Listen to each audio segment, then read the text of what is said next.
In a quiet room over at Hill Past Sea, nothing can be heard over the sound of machines letting out the odd beep. Privacy curtains are drawn. The lights are low.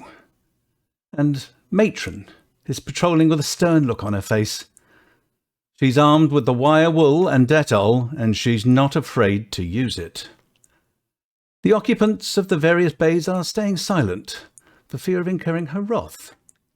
As she marches down the length of the ward, she sees a glowing blue light coming from one bed towards the end. There's some strange shuffling and beeping from behind the curtain. Nurse! Nurse! He's at it again! Get in here! As she draws back the curtain, she's greeted by a sight sure to frighten even the most stoic of staff. In front of her, wearing nothing but his backless gown, is Commander Kinrain. He's hauled himself over to a table by the window and is twiddling the knob for all he's worth. Nurse! Bring the sedatives! He's out of bed again!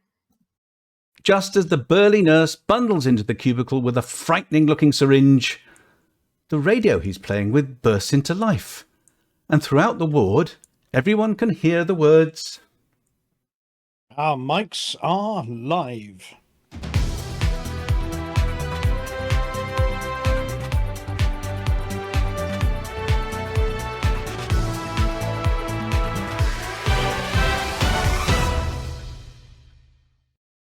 The mind boggles. It really does. To find out what that was all about, you'll have to stay tuned. This is Hutton Orbital live from Studio 5, 0.22-ish light years from anywhere sensible, and broadcasting throughout the galaxy. I'm Rudolph Hucker, and we've had to steal some chairs from the canteen as it is a full house tonight. I'm Willie B. Hardigan.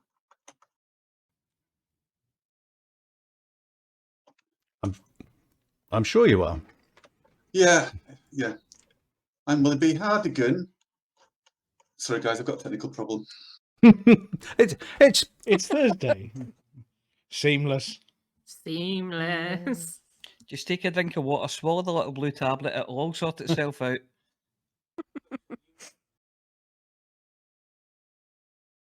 Well, we can say that he is Willie B. Hardigan, and he's I'm Willie actually B. out on Hardigan. day I'm out release. to day release. He's been recalled from day release. Yes. I'm still Harry Balzac, and I'm wishing I was in a padded room with some soft music. I'm Wilma Fingerdew, and by the looks of things, I'm the only one that is seamless around here. I'm the apology officer, apologising for what's just happened, and oh, I'm sorry, is that your foot? I'm Norma, and yes, it was. Now move over. I'm Lou, and I'm staying well out of all this. And now, the headlines.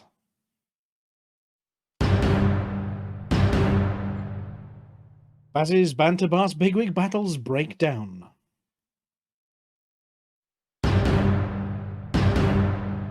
Celebrity Deathmatch, Kate versus Leo. They asked for a double entendre, so I gave them one. Don't egg them on, because a nerf is a nerf.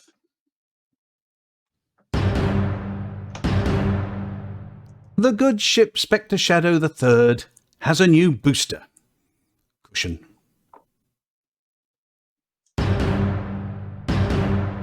Hanky waves a white flag.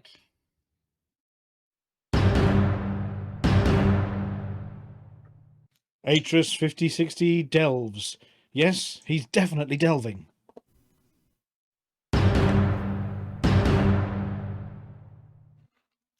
I know there's a lockdown, but Hot Pit expansion? Again? Really? Stuff the community. Sorry, community stuff.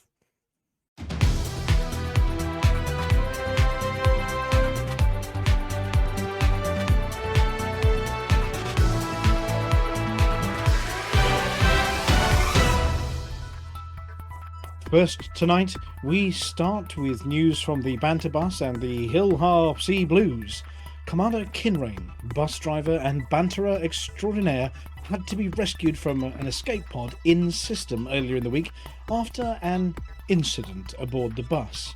As a full-time trucker and part-time Fed, Commander Kinrain isn't unaware that his activities attract the attention of the more shooty part of the galaxy. In this case, during one sleep cycle between combat zones, he was rudely awakened, and upon standing up to find out what the strange noises were that were coming from the bus, promptly went bump in the night. Yes, the bus was boarded after taking a railgun to the frameshift, and the boarding party appears to have clobbered him over the head with something heavy. A clear case of space highway muggery and skullduggery. Rescued via multicrew, the emergency ship's holodock sprang into action. He was quickly stuffed into his remlock and wedged into an escape pod. The controls were set for the nearest station with medical facilities, and a rescue beacon was activated for immediate pickup. The banter bus is looking a little sorry for itself at the moment. It appears to only be able to make left turns. The power plant has blown a valve or two, the gimbals on the right hand side are acting like fixed hardpoints, and the COVAS is barely intelligible. As for Kinrain, well, he's in much the same shape. After sticking a full system scanner in his ear and giving him a good probing, doctors are happy he's not about to pop another valve in his power plant, and they're not going to have to fit him with a flip-top head to go in and muddle with his noodle. He's booked in for a second FSS honk in about 6 weeks. As with his ship, his COVAS is having difficulty enunciating properly. But if you listen really carefully, you can just make out a "for the mug."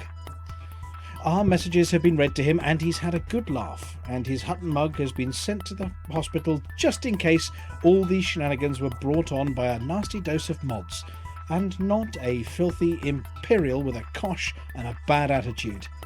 His rotational correction is on the blink, meaning that he's confined to quarters for fear of bashing into the door frame. They've given him some performance enhancers, advanced medicines, and some nanomeds, and told him to stop being so darned excitable all the time. Commander Flossy has been contacted as a Hutton-wide medical emergency has been declared, and there will be an ongoing CCCG to get both the bus and the banterer back up soon. More details later in the show.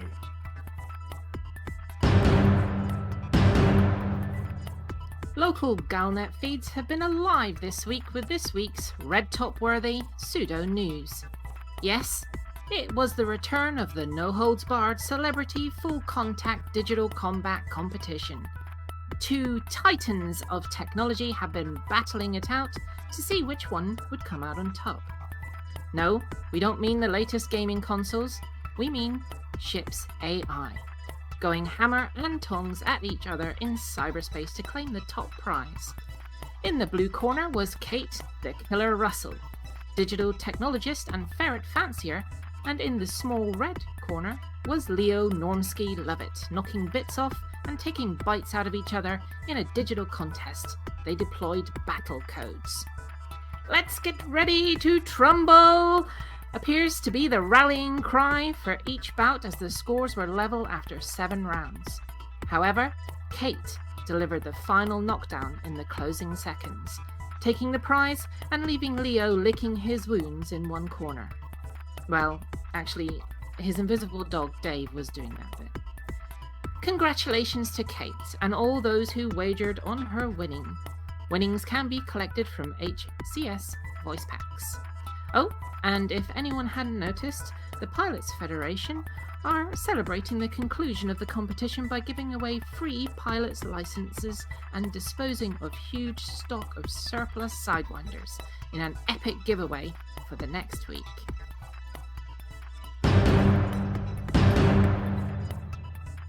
I've been especially selected to read out this news article because of my well-known gravitas, or bottom. I said gravitas and bottom. It has come to our attention that some commander, evidently feeling the effects of space loneliness, and presumably having used up all of their crayons on their own toilet walls, decided to plot their route in such a way as to draw a rude shape on edastro.com. A male shape, A shape that, if it's to scale, could very well explain why the commander was out there in the black, 45,000 light years from the bubble, alone. Presumably, the commander's mum called them in for their tea before they could further plot their route to add the words Hubert Farnsworth smells to their graffito. Rude and crude though this drawing was, we have to applaud the ingenuity of this single-handed operation and reminds us of the early works by Alec Turner during his Blue period. I myself would never contemplate such a thing.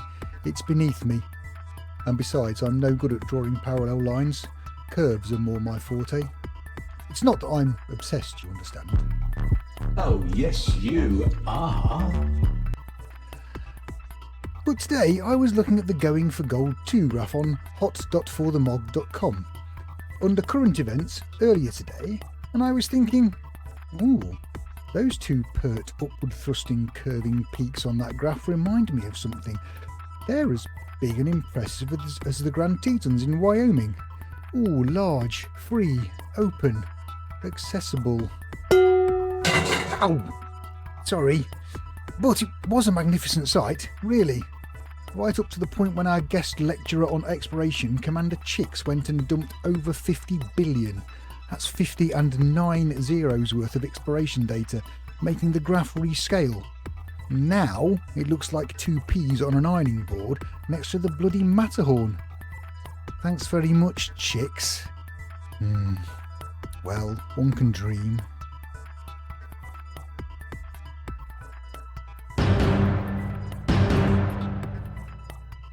The Pilots Federation went on record this week to discuss some changes that have been making on the galaxy. With every man Jack and his best mate Jill now having enough cash to buy a fleet carrier, a spare system or two, and probably a number of nearby galaxies as a result of the huge mining boom recently, there are pains to point out that nothing lasts forever, and it's very likely either the bottom will fall out at market, or the market will fall out of your bottom very soon indeed. There have been petitions for various combat bond, mission and bounty authorities to increase payouts for hunting down criminals, supporting your faction in war and doing whatever's asked to help your system influence in recent months. Manufacturers of mining equipment have been hard pushed to keep up with the demand for the latest rocking void wrecking broomsticks, lump-loving chunk-chopping lasers and lovely little boulder-tugging limpets. In a slippery move that wouldn't be out of place in a Russian news bulletin about the latest controversy, the Pilots Federation appeared to have dodged the pitchforks and the flaming torches and blamed absolutely everything on Galnet. It's nothing to do with us, they've claimed. Galnet are the ones reporting on everything. We're just adjusting stuff to match their stories, not the other way around. In the last few days, fueled by a combination of Chinese whispers, wild speculation, and more than a little fear-mongering by third-party news outlets, commanders have been desperately blowing up everything in sight and flogging off their stores of paynite for fear of the dreaded nerf bat of doom was about to fall on their magic money tree. Of course, these same commanders are the ones who have been moaning about the magic money tree means the systems are so full of fleet carriers that no one can find a parking space. Hutton Orbital News, being the sensible people that we are, have actually viewed the statement by the Pilots Federation and come to the following conclusions. 1. Stuff's going to change. 2. Change is gradual. 3. If you run around with a pitchfork, you're going to trip and spike yourself somewhere delicate with it. 4. Playing with fire is playing with fire and someone's bound to have an accident. 5. We've already won the trade gold. We want a different one, and of course, as the song stays, profit margins never really matter at all. We look forward to hearing the changes that Galnet are going to make to the galactic markets and our digital wallets sometime in the next week.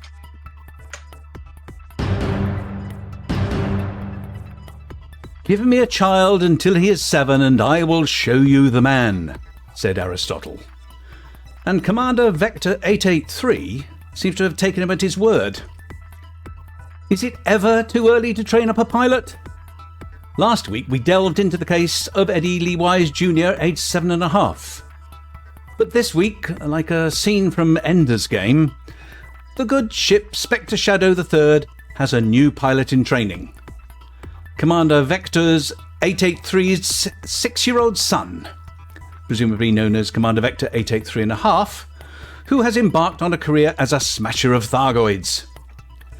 Every time one is dispatched, he's a Vector Victor, and the cry of "Watch your clearance, Clarence" is met with "Roger, Roger." Just like in Only You Can Save Mankind, the young gunslinger has been told of the evil nature of the enemy, but not to worry about them being splattered all over the galaxy. They're only characters in a game, not real after all. P.S. We don't know that their names are Clarence and Roger. In fact, that's highly unlikely. But in the history of Hutton Orbital Radio News, we've never let the facts get in the way of stealing someone else's old joke.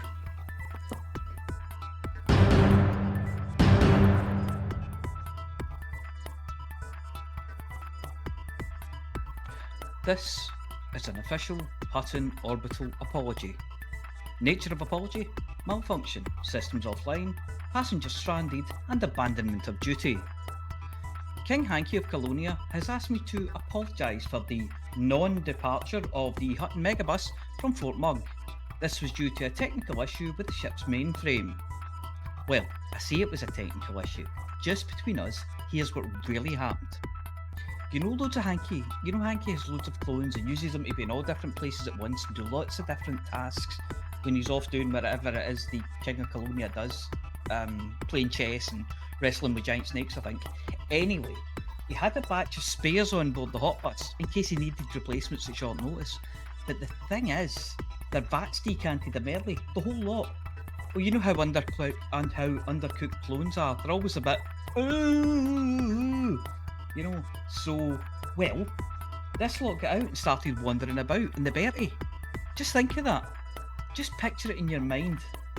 500 naked hankies, all running around the place. All that jiggling. So, one of them must have seen an advert or something because they started shouting about freeing a genie and headed off to engineering. They picked up fire axes, crowbars, and in one case an inflatable Mike Snoswell companion doll along the way, available from Wonders by the way.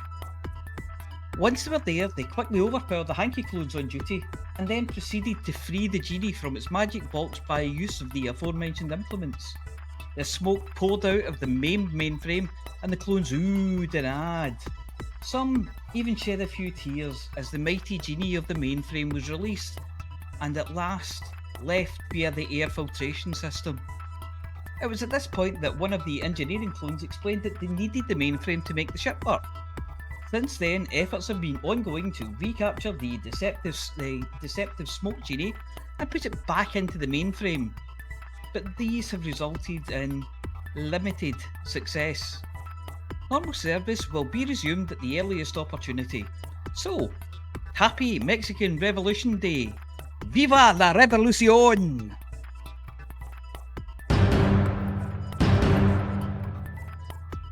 Good evening, trackers. This is an urgent call from Atris 5060. Kepler Orbital in Atropos has been attacked by Thargoids. Call in AXI. Call in Hackswing. All hands on deck for this one, trackers. We need you out. Oh, sorry. 1 second. I'm getting a call from LCU No Fool Like One clones over on the Gnosis. What do you mean, false alarm? Rollidists? What does a bloody fish have to do with Thargoids? You're not fish. Imperial rebels? How did they get their hands on Thargoid goo to put in a bomb? I don't know. That's why I'm asking you. You sure it was Thargoid goo and not something from Cubicle 3? Excuse me, what did you call me? Well done, LCU from a fool like 9. You've earned yourself a nastily worded letter to your progenitor. You know how LCU No Fool Like 1 hates getting those letters? Remember what happened to LCU No Fool Like 7? It's not every day you see someone's head explode just because of... Oh, no, hang on a second, this thing's still on. Alright, trackers. It's a bit of a false alarm here. Go about your normal tracker business then. Good luck out there. For the mug.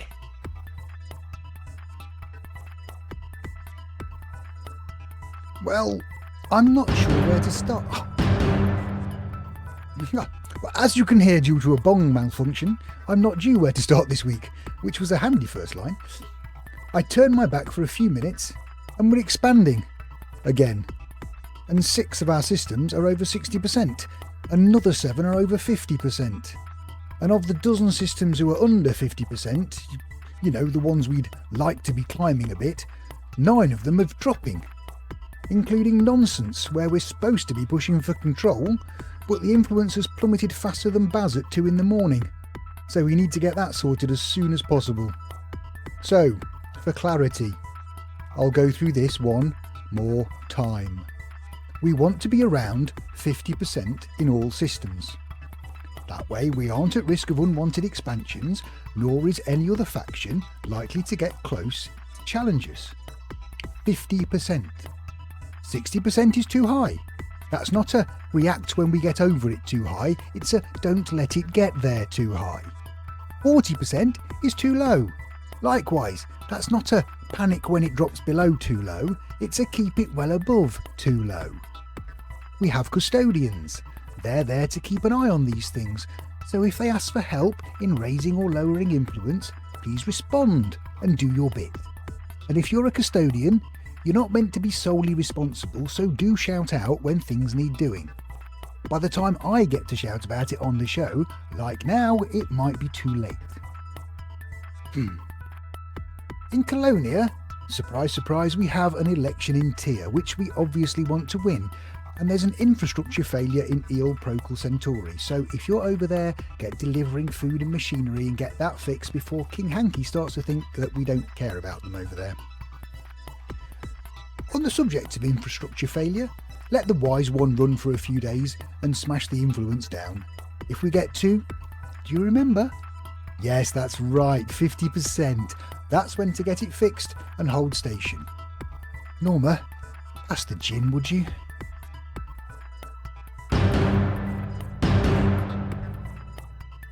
Here's the news about events that have been organised by you, the community, and we hope that you support them by taking part or by going along to watch.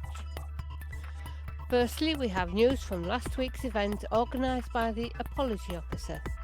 Hotbox Go to the Ruins, a Going for Gold 2 event. There wasn't a big turnout, but they made the most of it. The group were even accompanied by a disembodied head in a jar in the form of Commander Mustang 07. Everything went well, and the intrepid commanders were so sensible that there was time to visit all 4 settlements, reading the logs of the lost souls who once lived there, scooping up materials like space wombles, and retrieving data worth some millions from those big orange and white things. After the event, the group split up and went their separate ways. They are now in deep space gathering lots of lovely data for Going for Gold 2. Operation Mercury's Wings is primed and ready to go, having had their first meet-up on Sunday, and they're now including synchronised ship and carrier mass jumps. Very Battlestar Galactica, I must say. They set off on November 22nd, an expedition from the amazing canyons of Pomesh in the Bubble, all the way to the far side of the galaxy. If you're not already signed up with the expedition, please do so on the EDSM website under Expeditions. Details at bit.ly/mercuryswings, including their Discord link. The annual spectacle of Speedball 4, the 5th iteration of this high-gravity, high-speed, high-stakes race, is just around the corner. Taking place on Saturday the 21st and Sunday the 22nd of November at HR 6164 ABC1, also known as The View. This is the first player organised race event that truly makes use of fleet carriers. It might also well be the last time this kind of event is even possible, not knowing what changes to the game physics Odyssey might bring. Ahead of the race weekend, there are still at least 2 more carriers departing the bubble, where you can park your ships and travel in comfort and safety. HSRC Beachmaster, November the 21st, 0200 UTC from Pliny. BPFC Autumn Squirrel, November the 21st, 0330 UTC from Tuanta. Furthermore, HR 6164 is now home to a dozen carriers. The view itself has a limit of just 6 slots, so expect some in-system travel time once you have arrived. On the training front, things are picking up.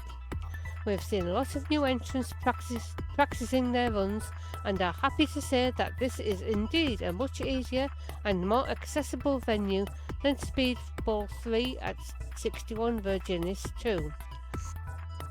The special shout out for a first time participant goes to Lorchus Maximus with his sadly invalid attempt of 3,607 metres a second. Solo managed one of the lowest flying runs so far at, well, belly scraping level, to be honest. Bonini posted the first side E run at 3,398 metres a second, which for that loadout is more than respectable. Details at bit.ly/SB number 4 forum with a capital F. The Grace Expedition 3306 is set to depart on Friday the 27th of November. 84,000 light years for the participants. 1 fleet carrier will follow to support the event, and many stations and DSSA fleet carriers will be ready on the route. There will be a story, red line with more stories unlocked by objectives to complete for the participants. Reach Waypoint X, scan something on a planet, take a screenshot here, etc. There will be repairers, refuelers and activities during the expedition. The end date is January the 10th. Details at bit.ly/G E 3306. As featured on a recent Supercruise news stream from the Pilots Federation, the elite racers are preparing for the Scarab Masteries Championship. Commander Blackmaze writes, "Coming December is the new Scarab Mastery Championship, where you get to prove your absolute mastery of the Scarab SRV. There will be 8 event days with each 3 stages ranging from urban parkour, hill climbs, downhill races, base jumping, canyon jumps, lapped races across dirt and tarmac. Races will be on a mix of low to high G planets. Some challenges you perform together and some one after the other. Full details are in their forum post, including a Discord link and the video that has so impressed the Pilots Federation. We've created an easy link for you to get there. It is bit.ly/Scarab Mastery. They are also organising an event coming up a little sooner. SRV Cross in the Okinura system, November 29th at 1800 UTC at Okafor Arafo Market. Track layout will be 3 laps, but there will be several heats. Try not to arrive late. Again, the link is bit.ly/Scarab Mastery. And that's all the news we know about. Are you organising an in-game event? Or do you know of any that we've not covered? If so, why not get in touch and let us spread the word?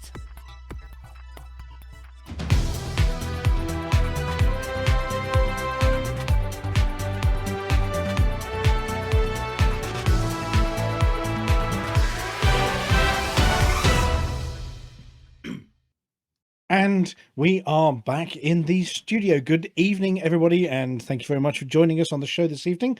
Welcome to all the viewers on Twitch, all the listeners on radio.forthemug.com, and all the people that are listening on Listen Again because they missed the live show.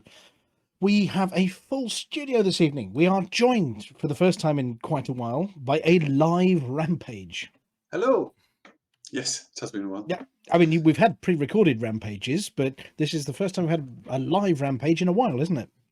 It is, yes. I've been doing the pre-recorded stuff, Sky at night. It's been really cool. And of course, you're joining us through your new shipboard systems. I am, and it's not been without glitches this evening, but it's getting there. Hey, look, it's Thursday. Glitches are perfectly normal. I mean, who'd have thought the control button and then zooming down the script would shrink it? Well, they put on push to talk. Those of us who've done You need it. a magnifying glass. Oh, I've had that that- before. That reminds me. I haven't had a chance to say it to you yet. Splitter. Oh. No, you're just greedy and going, you swing both ways these days, don't you? I do. Xbox I've already got a link and on to PC, and I'll have a Corvette by tomorrow. So- And anyway, we do notice that unfortunately the pop-up chair that we nicked from the galley and the canteen is a creaky one. We're Sounds sorry a bit about like a that. The windmill. You apology ready for this? officer. Yeah. Yep. Oh, there we go. Doesn't actually have it. No. Doesn't actually have a seat on it. That's No, not his chair. I've got a key in his back and I'm winding it. Yeah, I mean it's either that or it's your hip from that time that the girl guides attacked you and left That- you. That wasn't his hip. I've WD-40'd that. I think we're Yeah. okay, but I'll check. That was his winky. And they might have been dressed as girl guides. They Now, were secret Steve, you ninjas. gave me that phone number, remember? Don't tell Norma. The lesson to learn there is always pay when you go to Wonders. Yeah, never ever leave without paying. I mean, it doesn't matter how the service was. Just don't. Yeah. Or what the service was. But I tell you what, I'm just glancing over at the viewers viewing us live, and we've got loads of commanders in there, including some we don't recognise. But we'll say hi to all the people in the studio here first. Then we'll maybe give a few of you a little bit of a wave too. Alongside Rampage, we have the seamless, the very smooth Amelia. Hello. How are you this evening? I'm seamless. You are seamless, yes. Not one seam to be seen anywhere. Not one seam. Nope. Those facelifts are tiny stitches. Sorry, that was very uncalled for. But obviously, we're not allowed to talk about Tuesday anymore because apparently Tuesday it confuses people. But Tuesday was good. Yes, Tuesday was Yes. good. You finally found your feet.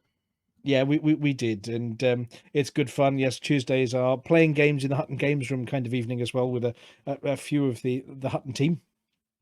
And yeah, it's always enjoyable. But when you haven't been playing in the Hutton Games Room, have you been going for gold?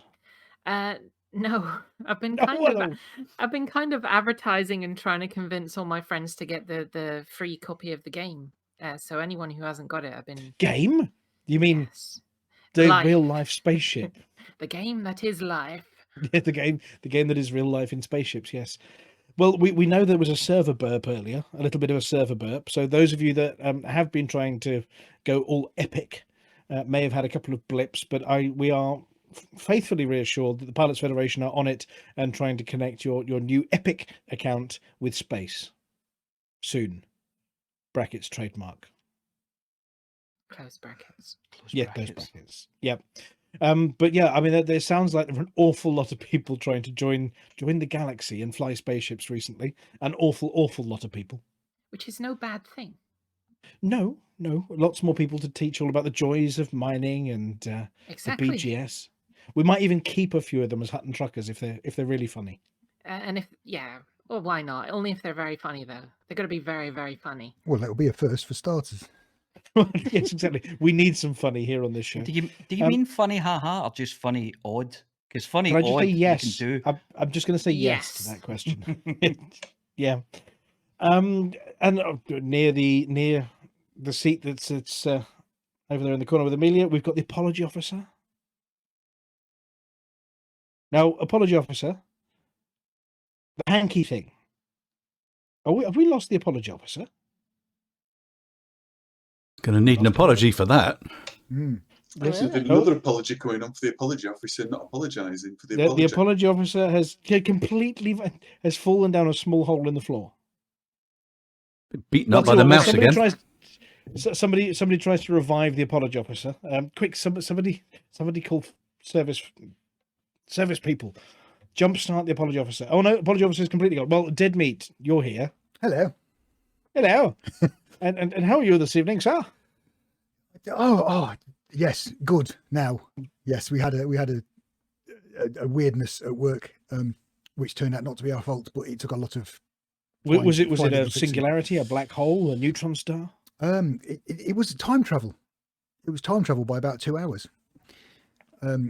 So 2 hours after fixing things for everybody else, we finally fixed it for somebody else, but that was their fault. But they were 2 hours behind for no apparent reason. Which was you fun. Sure they're not just elsewhere in Europe or middle of the Atlantic? No. This is a British one. Oh right, okay. And we work on galactic time anyway, so it's all. But galactic time varies depending on where Hutton Orbital is at that particular point in time. Yes. Yes. Yes. Those little times with the Z on the end, we use those. Obviously, we're going to have to quiz you a little bit about things being out of control. We suspect the stuff being out of control in Hutton Space might have something to do with going for gold too. Well, we can put a number of reasons. That's all, not listening. Causes. Yes, I was going to say the number one reason is not listening. When we say don't stick your data there, and you do, it's not the data that's the issue. It's not listening. Yeah, so I mean, obviously, when we're doing the going for gold 2 thing, which Flossy's going to talk about later, and how we're doing in that, you don't actually have to drop it in Hutton Space, do you? No. Go. Sorry, Flossie. Just somebody's just saying on Squad chat that they can't hear the show anymore. Oh, somebody else said can't hear it. So you can't hear it. Take their fingers out of their ears. Well, Pillbox can hear it, but Fantastic Commander Fox can't. Fantastic Fox can't. Hang on a second. We're just going to ask everybody in the Twitch.tv stream chat. Can you hear us? I mean, Litho Breaker's there. Rumpini's there. Type F to show your respects. Yes. I can hear stuff on. How are they attempting Twitch. to listen to us? That's the question. Pull the can until the string is much more taut. Yeah. Oh no. Polko Took says I can hear on Twitch, and Bograt says yes. Pardon says Chix. Well done. Techie Mr. B says F. I'm not speaking to Chix. What, the F? No. Verlaran says F as well. Malice XR3 says yeah. Okay. Yes. So the answer is Twitch is working. So we may have to check with DJ Funky Norm. Well, we can't because he's not there actually. But we'll have to check with somebody whether we're coming out on the radio at all. No, can't hear us at all. Says the FTM Cloud. No, there's nothing coming up on the radio. Just tried that. The radio. Yeah. Just try the radio feed, and it's dead. It must have been all right before because Fantastic Mr. Fox said it should come with a health warning.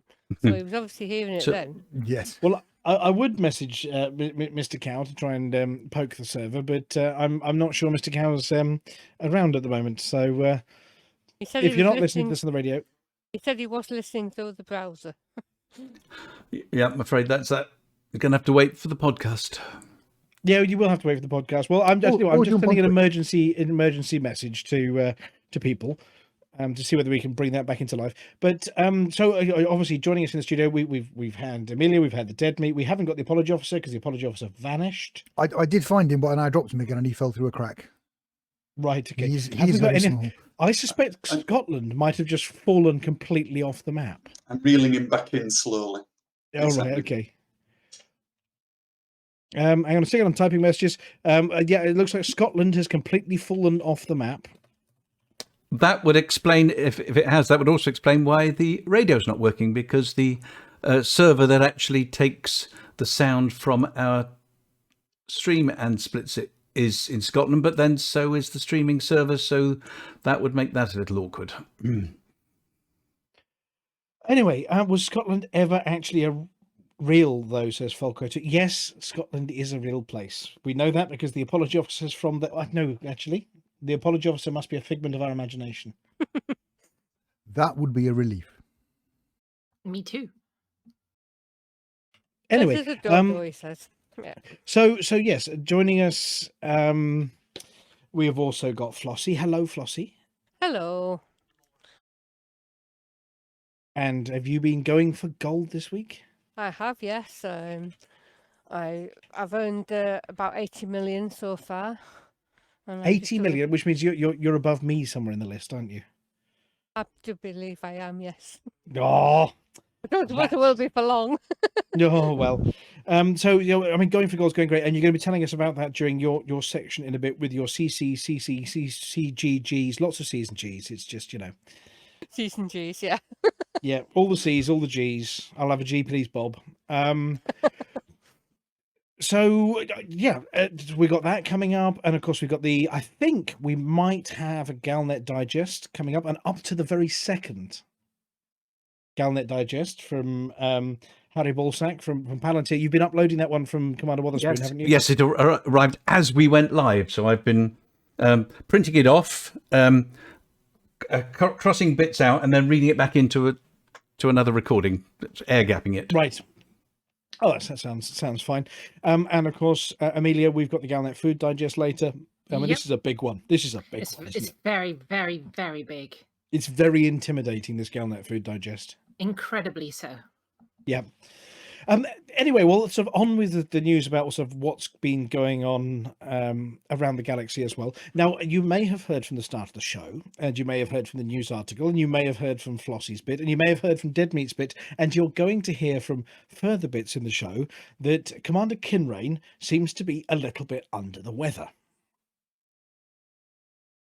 He has gone bump in the night. So the official update is our very good friend Baz from Special Effect, Kinrain, unfortunately was taken rather poorly a couple of nights ago and was rushed into hospital. Now, first thing to say, he's okay. He's been well looked after. He's in no immediate danger, and he is on the mend. Suffice to say, though, he has taken a railgun to the frameshift drive. He has taken a beam laser to his bonds and everything else, and he is needing all the tender ministrations that the NHS can give him at the moment. So we at the moment are going to do two things. Number one, we're going to say, get well soon, Baz. And number two is we are going to relentlessly take the mickey out of you for falling down, going bump, and ending up poorly. I think that's fair, isn't it? I think that's a jolly good idea. Yes. Yes. So, yes, unfortunately at the moment, yeah, he seems to have lost all of his hard points on the right side of his body. So his gimbals aren't working. His flight assist is a bit iffy. His rotational correction's gone a bit wonky as well. But they are looking after him. They're giving him all sorts of scans. They've stuck the FSS in his ear, and other places. We won't mention that one. And they're checking him out to make sure he's not done, too much damage to himself. We have had. He wasn't carrying passengers, was he? Because they don't like it when you get scammed. Well, he was with the Banter bus earlier in the evening, and obviously the commanders who were on the Banter bus as well were dead worried about him. Suffice to say, we've been talking to the lovely Ali. Ali is tuned in this evening as well. Hello, Ali.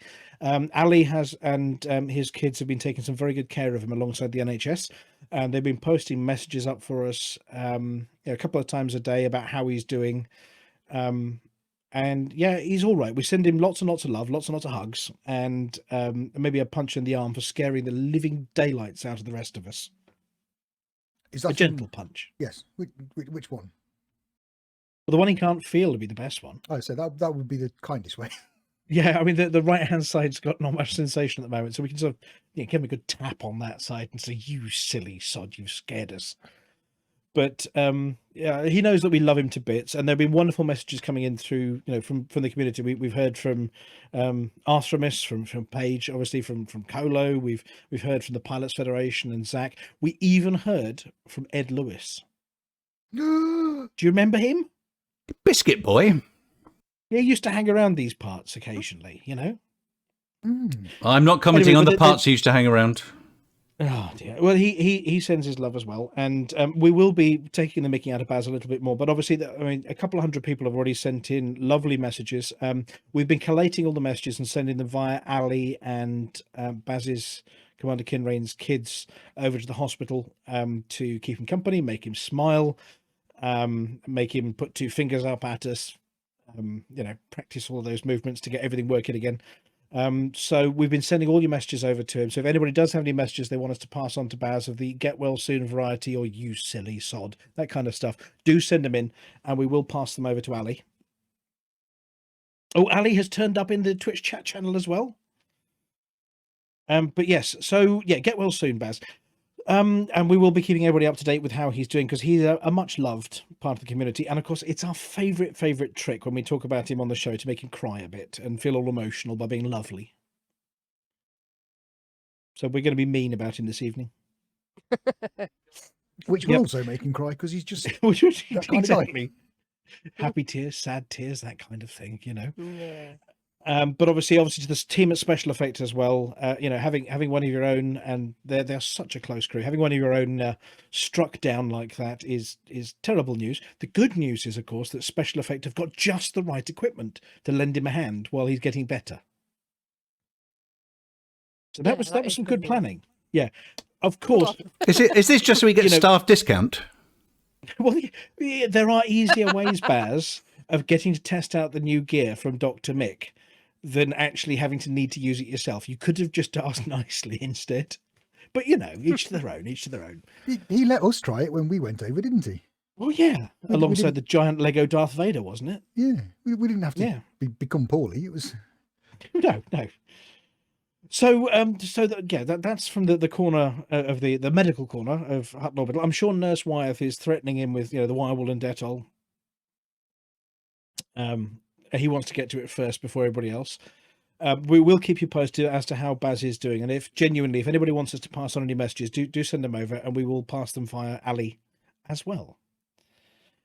Right, other things going on in the galaxy. Well, there's a Gorgon's lockdown. Why? Yeah. So earlier this year, well, they're not fantastic books. They're fantastic. They're fantastic games. Or there's another division anyway. Fantastic.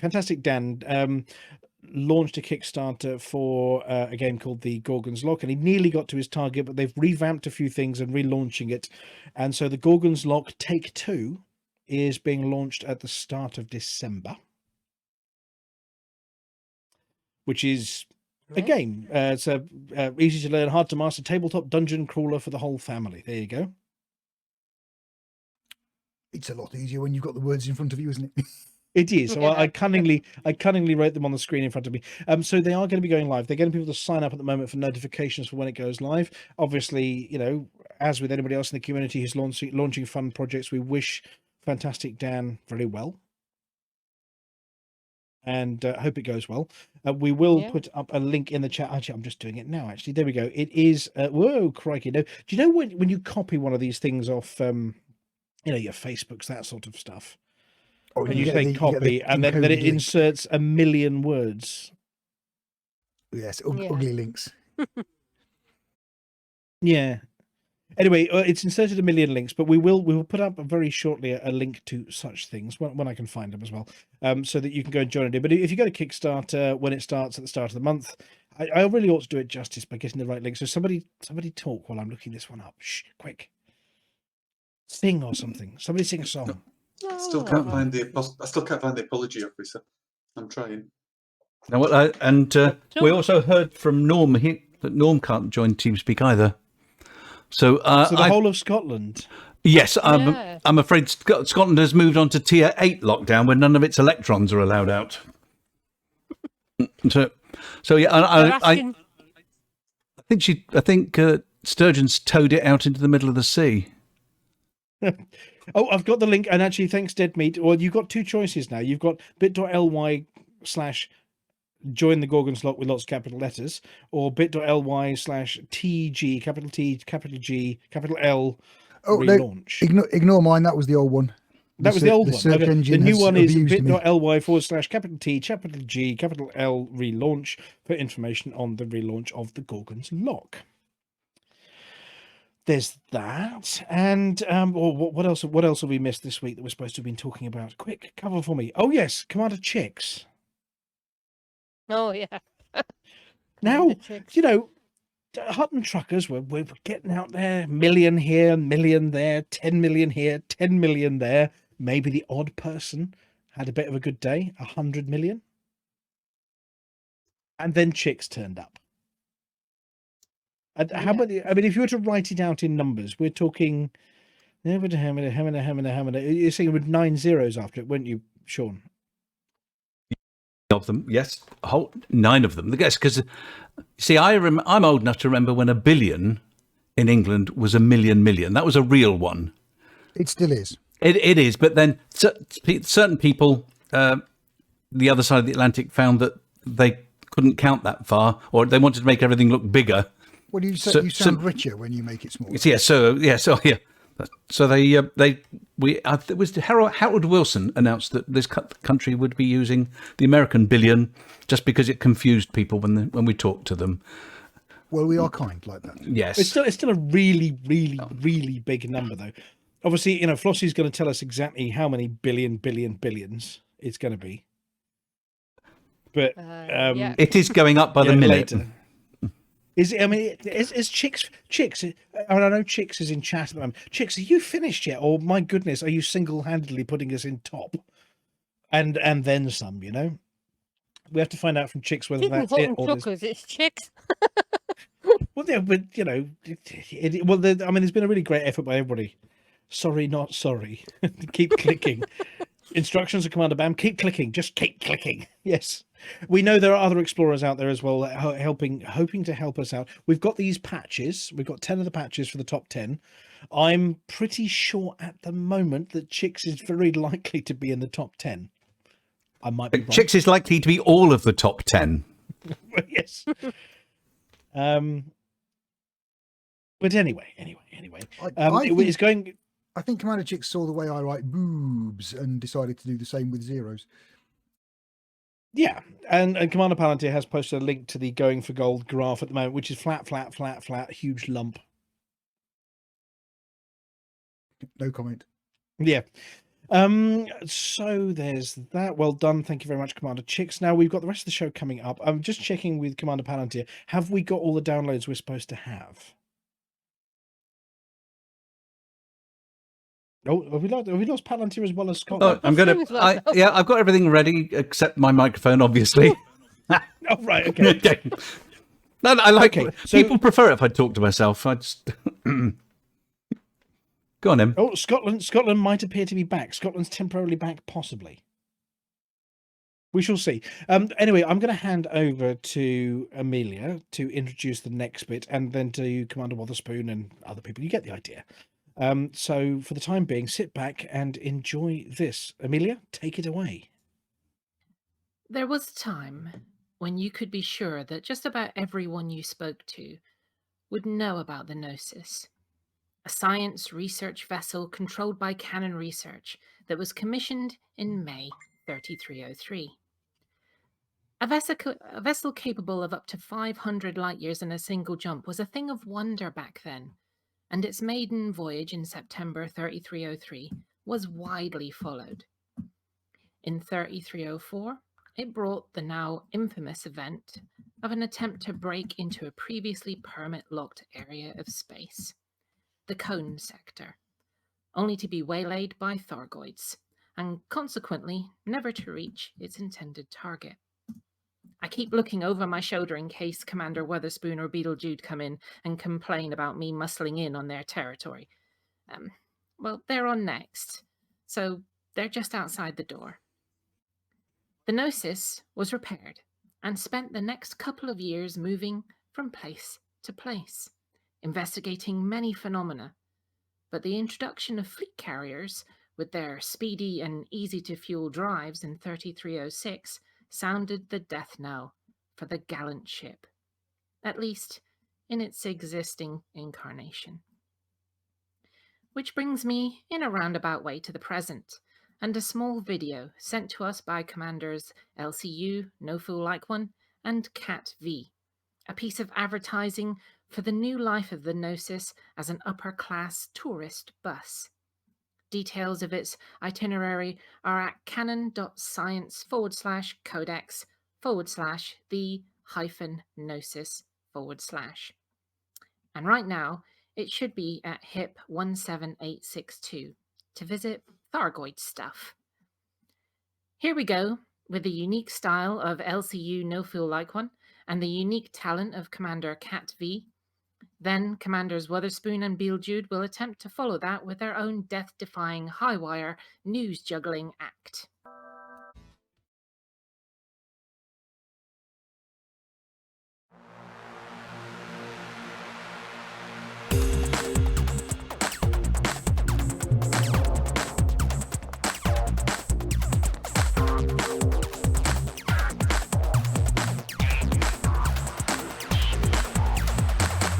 Galnet News Digest, 19th of November 3306. We read the news so you don't have to. In this week's news roundup, NMLA attacks federal starport, The latest starports. pitchforks and torches. The Alliance moves the goalposts. NMLA attacks federal starport.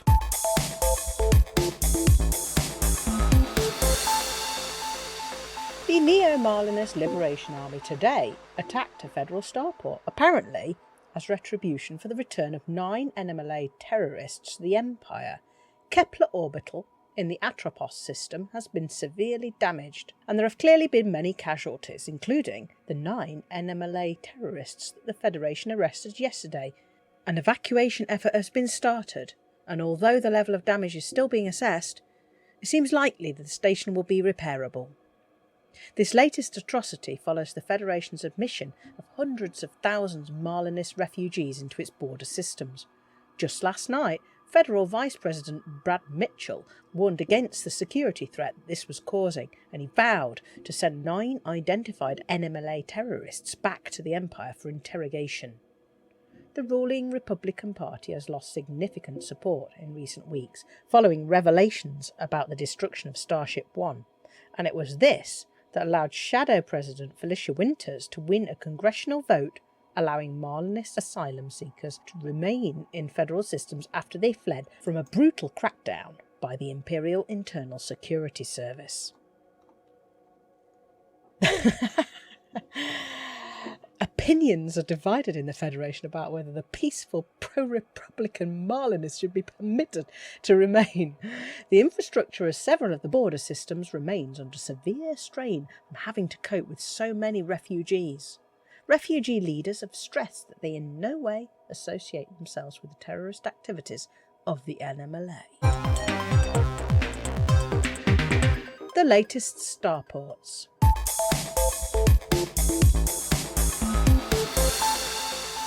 The Alliance Defence Force has apologised to commanders for the late arrival of its new starports in the Coalsack Nebula. 4 new starports are now expected to be in position on the 26th of November after feature creep caused by massive investment from commanders delivering materials delayed the release. The stations will now have technology brokers, material traders, specialised shipyards and fleet carrier administration, as well as all the usual facilities. They will also have a lovely Alliance-themed paint job. There is as yet no word from the Thargoids about what they plan to do to welcome the Alliance to their new home, but the Alliance might like to bear in mind which 8-limbed advanced lifeform invented caustic weaponry in the first place, before they get too proud about their shiny new starports. Tharg the Mighty never forgets. Pitchforks and torches.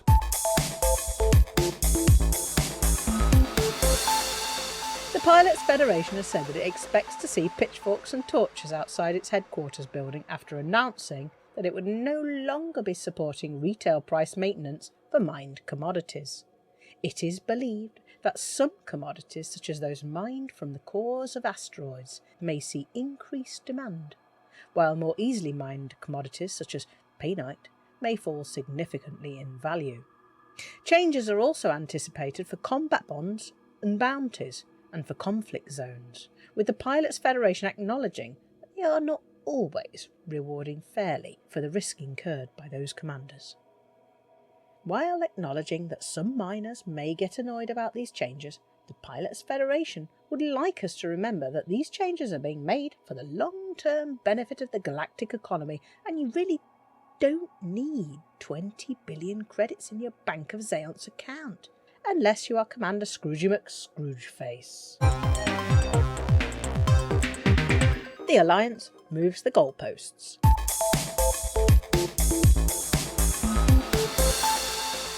Having proclaimed that they'd make the enhanced frameshift drive available to only the top 25% of participants assisting the Alliance expansion into the Coalsack Nebula, the top brass in the Alliance has caved in to pressure and made the reward available to those who came within the top 75%. This means that the fast boot long-range size 5A frameshift drive has been granted to around 5,000 commanders, and makes those of us who didn't bother participating because we knew we couldn't get into the top 25% just a tiny, tiny, little bit salty. The drive can achieve roughly 6 light-years better range than the current top-of-the-range engineered drives, as well as being able to recover from Grom bombs, very nearly allowing the Crate Phantom, which is actually a fun ship to fly, to knock the arthritic oil tanker that is the Falcon to Fart-worthy Anaconda off the top place. Earlier in the week, Pilots Federation representatives revealed that they were unaware that the work to expand the Alliance had completed several days earlier, and that they actually had no idea what the double-engineered frameshift drive was capable of. But they have announced that most paint jobs will be sold at 70% of list price for the next 2 weeks, as we welcome in a whole slew of new commanders who are proudly wearing their I'm Epic badges. Then that's this week's Galnet News. Galnet News. We read the news so you don't have to. Has anyone mentioned that Elite Dangerous is free on the Epic Game Store this week?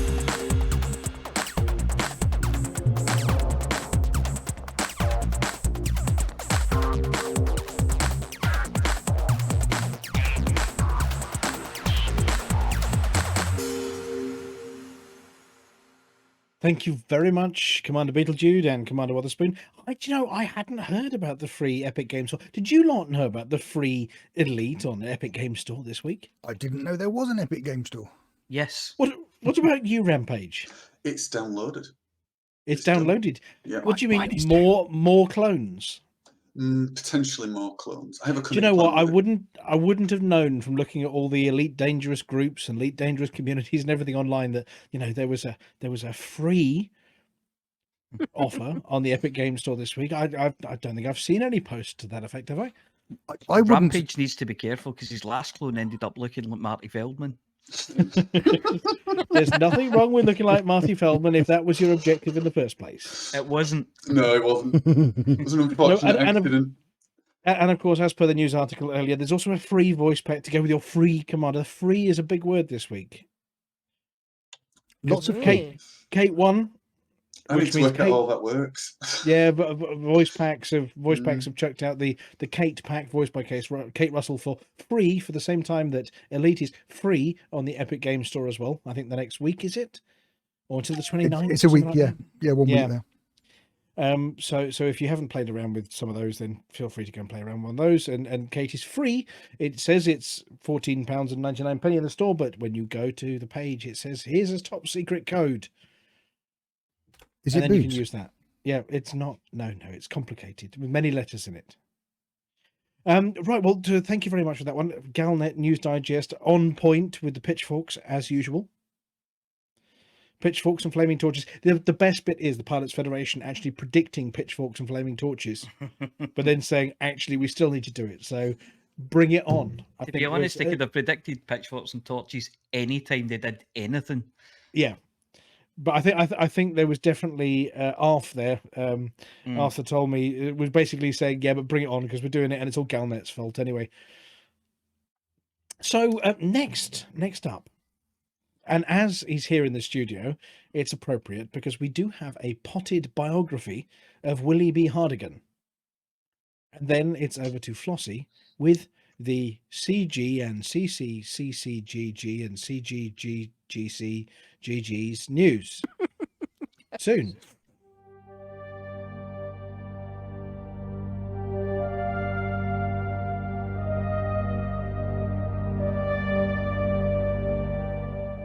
And now, it's time for a quick peek behind the curtain.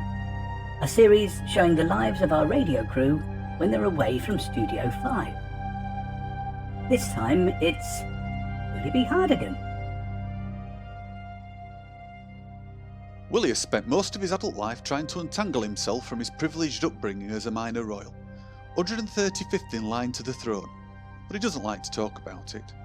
And he has spent many hours with a language course entitled Learn Thyself Up Northern, in a vain attempt to disguise the accent imprinted upon him during all those years at Eton. His progress has been so poor that he has to use phrases such as "that big white thing with taps that you can wash yourself in," lest his loose valves betray him when saying bath. Oh, bugger! It's Willie by name and Willie by nature, as experimental surgery on his groin has enabled him to lift heavy items using just that part of his body, leaving his hands free to wave about in a mostly aimless pastime that looks for all intents and purposes like someone trying to make shadow puppets without realising that they'd forgotten to bring a light, or a screen, or an audience. Willie Beardigan can most often be found wandering Yorkshire moors, near Ilkley, and he insists on doing it without hat, despite our concerns regarding his health. We are concerned that this can only end one way, but on the plus side we are looking forward to Peking duck in the near future. If this last part makes no sense to you, go and speak to a Yorkshireman. Not Willie Beardigan, of course, I mean a real one.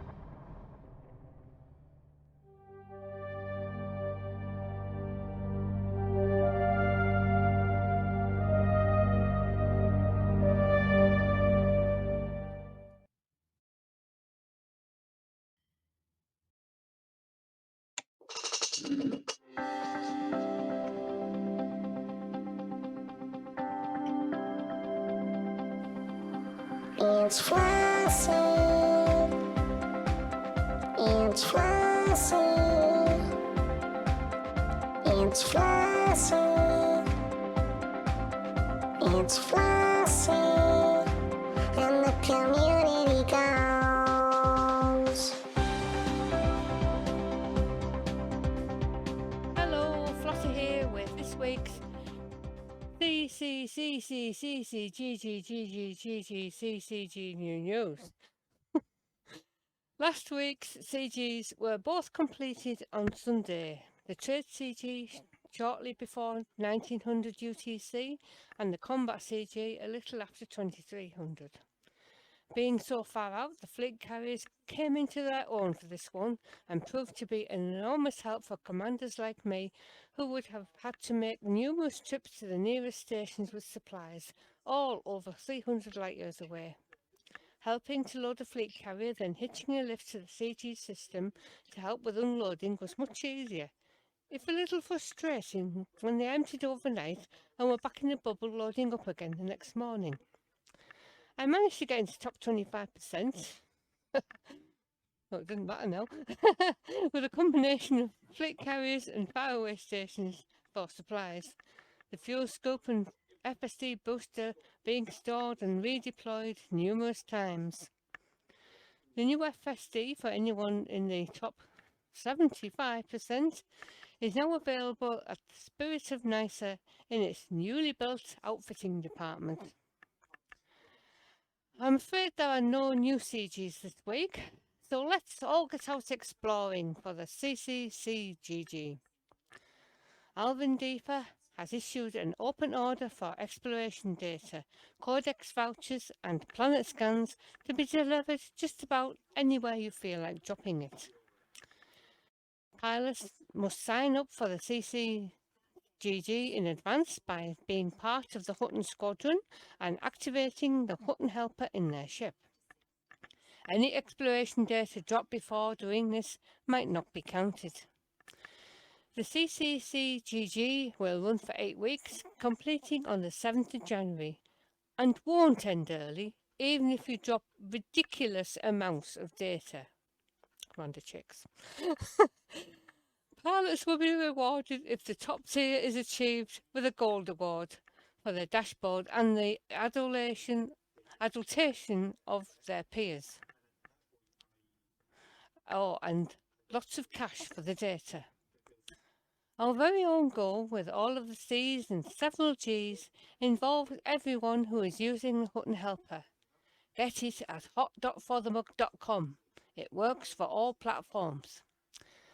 Just go out exploring, not forgetting to sell all that lovely exploration data planetary scans and codec information before you get blown up. You don't have to sell it in Hutton space, but if you want to, that'd be lovely. And hopefully you were paying attention to the hot pit report from Lou, so that you know where's best. We're trying to get a second gold bobble for our dashboards, whilst we wait for the Pilots Federation to finally wake up and give us a miniature Alvin on a spring. And at the end of it, that's a total of 8 weeks unless we stop the count, the top faction will get the special gold prize, and we found some flight patches under Alvin's second best blanket, so we'll probably do something lovely with them as well. The first week has gone very well, with Hutton already at the top of the leaderboard, especially as following a huge data dump by Commander Chix, which has been ongoing during the show and is now up to a final score of over 72.7 billion. So as he obviously knows what he's doing with exploring, pay attention in a short while when he gives this week's lecture on the subject. Our second community-created community goal started this week as well. Nurse Wyeth has launched an appeal to assist the Banter bus and Commander Kinrain with their repairs. An open order has been placed for advanced medicines, nanomeds, really good drugs, walking frames, a walking shower, a voice synthesizer, some of those handles your granny put everywhere to stop her going bump in the night, a book of bad jokes, and one of those shoehorns on a long stick that Grandpa used to use to put his slippers on. They should be delivered to the medical wing, Curie Gate, Hillpass Eye. Hutton mugs can also be delivered to Curie Gateway, just in case there's a mods outbreak and someone else comes over with falling down. The appeal also asks for love, hugs and best wishes to be sent via CG reporter Ali, but she will also be accepting jokes at Kinrain's expense, gentle ribbing to pass on to him, and of course just about anything that gets him to exercise his middle finger in response to our efforts. The appeal will finish when Kinrain's finally allowed home, or catches up with us all and gives us a good kicking for being rude. Elsewhere, there's also a station burning following a terrorist attack, so there will also be passenger rescues there. Hopefully next week there will be another CG or two to join. And that's this week's CG News. Flossy told you what to do. Thank you to Flossy. And we're getting ready to hand over to the apology officer for this week's nightmare that is the Hutton Sports Report. But just before we subject our hindbrains to the images that will be conjured, it's part 2 of Commander Chix's tips on exploration to help those of us who are trying to make the most of our time in the black, to help Hutton with going for gold too. Hello again, truckers. It's time for the second part of Exploration, Tips and Tricks with me, Commander Chix. Last week we looked at ships and where to go. This week I'm going to talk about which systems and planets yield the most exploration credits. But always, remember to enjoy the view. Have you been missing out on 70% of your exploration cash? Do you want to know how to earn up to 20 million credits an hour by just simply exploring? Well, just keep listening for the next few minutes and follow these simple tips for exploration excess. It's more likely that you'll find high-value planets, and more on those in a moment, around the Goldilocks stars. By this I mean those stars that aren't too hot, nor are they too cold, but just like the porridge from that childhood story of housebreaking and brazen theft, are just about right. This isn't to say that you'll never find an Earth-like around a neutron star. You will. It's just that it's much less likely, and this, after all, is an exercise of probabilities. Class B and O stars in typical starlet fashion are too young, too hot, and hence too disappointing, so don't bother with them. The Goldilocks stars are classes F, G and K. So it's best to stick to these classes if you're after exploration credits. Our own sun is a G-type star, G2V to be precise, and its spawn does, but it isn't all bad. An extra bonus from sticking to these 3 star types is that they are all fuel scoopable. Set your star class filter in the galaxy map, the 4th tab, to any combination of F, G and K, and never worry again about running out of fuel, no matter how far you meander into the black. It's time to cut up your Fuel Rat loyalty card. If you find that there are too many systems in your Galnet, change your filter to F and G or even just F types for the highest probability of finding those valuable planets. So let's talk about high-value planets. Well, it's easy, isn't it? It's all about probing the anal region. I beg your pardon? I hear you say? Well, I don't know who put the anal into analysis, but on the full spectrum scanner, the highest value planets sit in the middle of the scanner, just above the anal of the word analysis. But, and it's a big but, whilst you'll find shiny blue balls are fine, there are much better ways to financial gratification. The key to loads of money is whether the body is terraformable. What does terraformable mean? Well, it means climate change, but in a good way. So let's leave behind the bum jokes and crack on. Once you have completed your full spectrum scan, look in the system map at all those stars and planets. Open the second tab, yes, that one, the one that looks like a list. Hover the circular search cursor over the planet, and if you see the words candidate for terraforming in the left-hand description, you're in the money. But it's just a poxy, boring, high metal content planet, you might think. Yeah, that's the point. Where there's rock, there's brass, or something like that. In the system map, make a mental note of which planets are terraformable, head off to map them, and just ignore the rest. Whilst it might be true that Earth-like worlds are the holy grail of exploration, they are extraordinarily rare. Finding one might give you a smug, warm, fuzzy feeling about the new horizons and the continued existence of the human race, if, of course, you think that's a good thing, but it doesn't bring home the bacon. And if most truckers can agree on one thing, it's that bacon is a good thing. On average, as you go about your exploration business, you'll find 12 water worlds for each Earth-like, and you'll have found one, and a bit, ammonia worlds for every Earth-like too. Typical base values for Earth-likes are 2.4 million credits and 1.8 for water worlds. But here's the shocker. You'll have found over 200 high metal contact worlds for each Earth-like. Whilst most of them are just rocks, a good proportion of these planets are terraformable, and they are worth up to 1.5 million credits each. So what does all this quantity over quality mean? Well, put simply, 70% of your exploration cash will come from high metal content planets, 25% from water worlds, but due to their rarity, only 3% from Earth-likes and a paltry 2% from ammonia worlds. Following this method will make you an average of around 20 million credits an hour and around 1.5 million credits per jump on average. Have you really been ignoring 70% of your exploration cash? If you found that you were now nodding, groaning in lament, and hearing the slow metallic tinkle of a dropping penny, lean forward in your flight seat and bang your head on your display scanner now. No, harder than that. No, much harder. That's it. Well done. Now wipe the blood off the scanner. Next week, listening with me, Commander Chix, to hear about exploration bonuses, how they boost your credits with no extra effort, and discover fun and interesting ways to die in space and lose all your data. For the mark.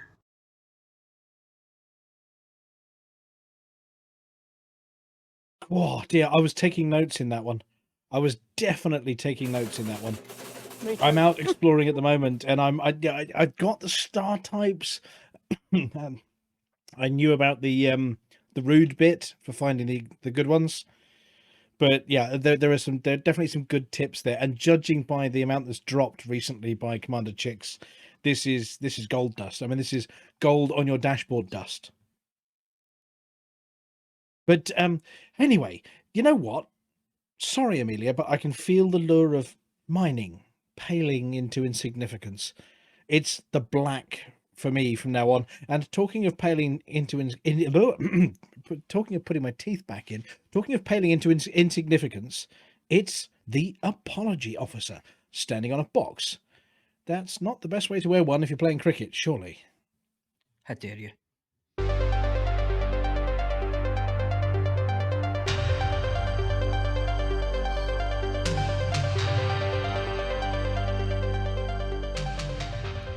Well, we're back again with another Hutton Sports Report, bringing you the very best of the lesser reported sports from in and around the Milky Way. The Hutton Sports Report is sponsored by the Hutton Helper, the only third-party resource to come with a sausage roll scented magic tree for your cockpit. This week we report on the Going for Gold 2 Henry Kelly Trophy, the Flying with No Shield so I could fit in more bog roll invitational, the On a Mission from Dog Shield, the Mace him in the Face and Kick him in the Nuts Cup Winners' Cup, the Guns of Navarone Lead Hose Trophy, the If I Flush the Airlocks, I Could Sell This Lot as Animal Meat Challenge, and the Baz Floyd I Can Walk About on a 10G World Challenge.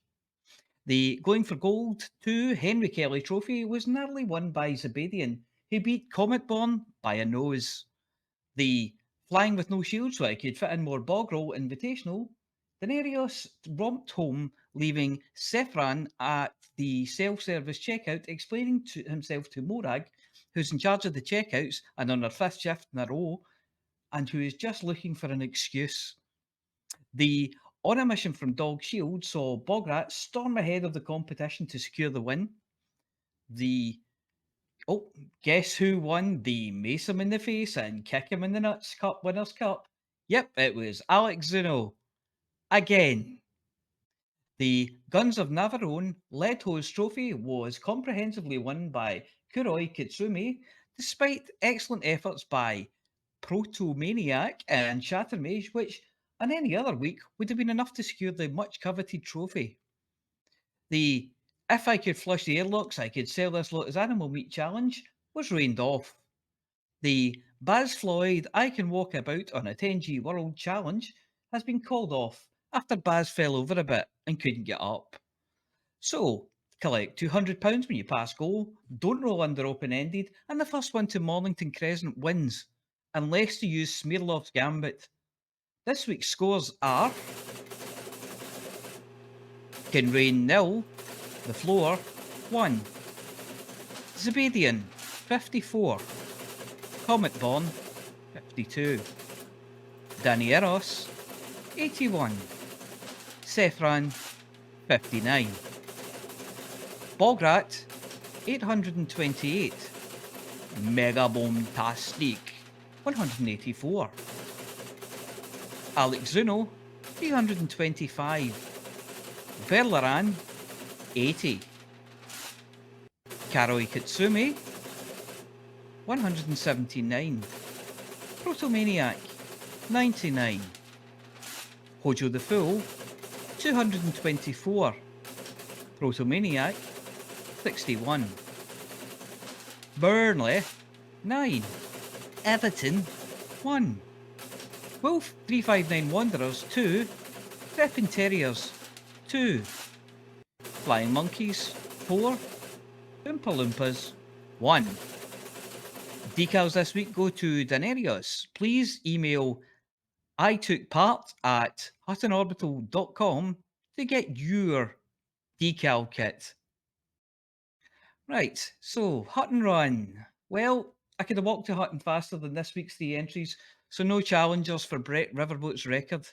Actually, I think one of them might have flown the whole way in reverse, with one of his mates standing at Hutton, waving him in. Do these scores make you snort and laugh loudly with disdain? Do you want to show these winners how it's done? Right, well you can. Just go to hot.forthemug.com and download or sign up for the Hutton Helper.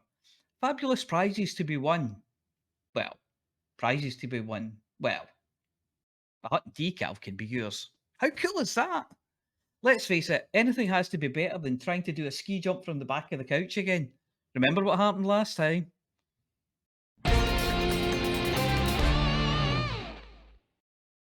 Thank you, I think, apology officer. I think I understood that, but just in case, does anyone have any paracetamol? We're going to have a short commercial break now, and then you can all sit back, relax, and be glad it's not you having to do what Amelia does.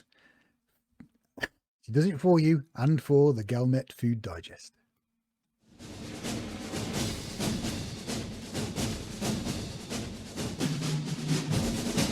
Have you ever noticed that the elite all sound like Brits?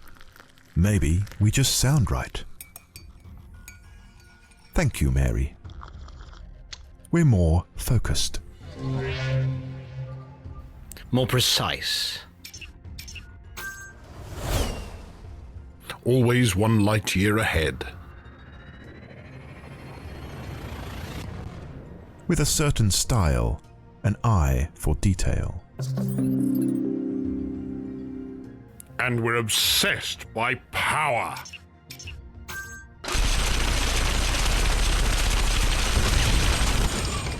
A stiff upper lip is key. And we all drive Ferdelances.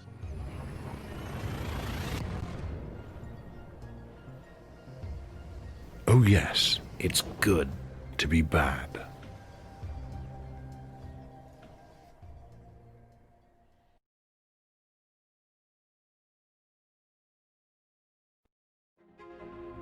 Good evening. This is Amelia Hawke reporting for the Galnet Food Digest. I try the galaxy's most rare and dangerous foods, so you don't have to.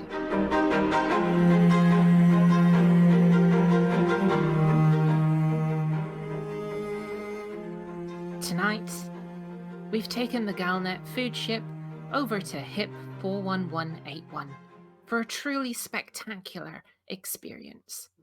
We've joined a team in the clouds of the terraformable ammonia world over 500,000 light seconds away from the jump-in point. Our rare is sold at Adderson Station, but there are twin planets nearby, an Earth-like and a terraformable ammonia planet. Our food this week usually isn't found on the habitable world, but rather on its rather less hospitable neighbour. Yes, it has seas and clouds and land masses, but with an atmosphere containing a huge amount of ammonia. It's not suitable for human habitation. Yet. Amongst the swirling clouds, the hip Proto-Squid can be found. Not a genetic relative of the giant squid of Earth. Convergent evolution has delivered something that, to all intents and purposes, could be a close cousin. We're hovering 20,000 leagues above the sea, aboard a hunting vessel. Disturbingly, this thing isn't just protected against the corrosive atmosphere, but armored and armed to the teeth. As we drift through the clouds, a call comes from the lookout, and we all turn to see our prey. Rising from the clouds is the stuff of nightmares. A leviathan with tentacles as long as an anaconda, a body as large as a cutter, and eyes bigger than your starter sidewinder. The hip Proto-Squid is enormous. It's not entirely smooth. The older squid often sport bearded growths, and what's more, it's groovy. Lines along its body are visible even from a distance. It inflates and deflates itself to rise or drop in the atmosphere. At the base of the tentacles there is a beak that's more than capable of shearing whole vessels in two. And it's hungry. As the captain calls for a red alert, the harpoons swivel on their gimbals and the battle begins. At the end of it, humanity wins. But only just. We've caught one of these monsters, and it's lashed to our hull, ready to be taken to a waiting Type 9 for processing. The squid are only ever caught the traditional way, by small crews brave enough to look them in their habitation dome-sized eyes. The squid isn't just dangerous when alive, enveloping ships and dragging them to their doom in the seas below. Everything about them is dangerous. Their excrement is riddled with ammonia, and, as with all good fertilizers, it's highly explosive. Proto-Squid droppings have caused the land masses on this planet to be pockmarked with craters. The average temperature on the planet is over 120 degrees Celsius, meaning that the squid itself is highly combustible and explosive. Energy weapons are banned, as is anything more dangerous than a harpoon. Once harvested, the hip squid is processed and swiftly served to waiting rare hunters. It's not cooked. That would be dangerous. But instead shredded and served as a ceviche. Like its earthly cousin, it's slightly rubbery. Takes some chewing, and the flavour is surprisingly delicate. Served with a slice of lemon and a little garlic butter, it's a delightful flavour. One mature squid is enough to feed whole villages. The waste products keep the farms on the nearby earth-like fertilised for years. This rare isn't just dangerous, it's deadly. And the squid are hard to hunt and exceedingly rare. They are spacefaring and make their way to the Earth-like nearby to breed, spawning in the warm waters of the tropics before making their way back to the ammonia world. Space lanes are plagued by hungry immature proto squid who will as soon as eat you and your ship as pass peacefully. The sight of these beasts is possibly more impressive than their flavour, gargantuan and terrifying. But for the gourmet, they're a welcome diversion from the more mundane foods in the galaxy. I'm Amelia Hawke. I'm off to read some Jules Verne. There's a sincere chance that he might have visited other worlds before anyone else. And if he didn't, I'm hunting through his writings to see if there are, as of yet, more undiscovered wonders out there. I've nearly been eaten by a giant squid, so you don't have to.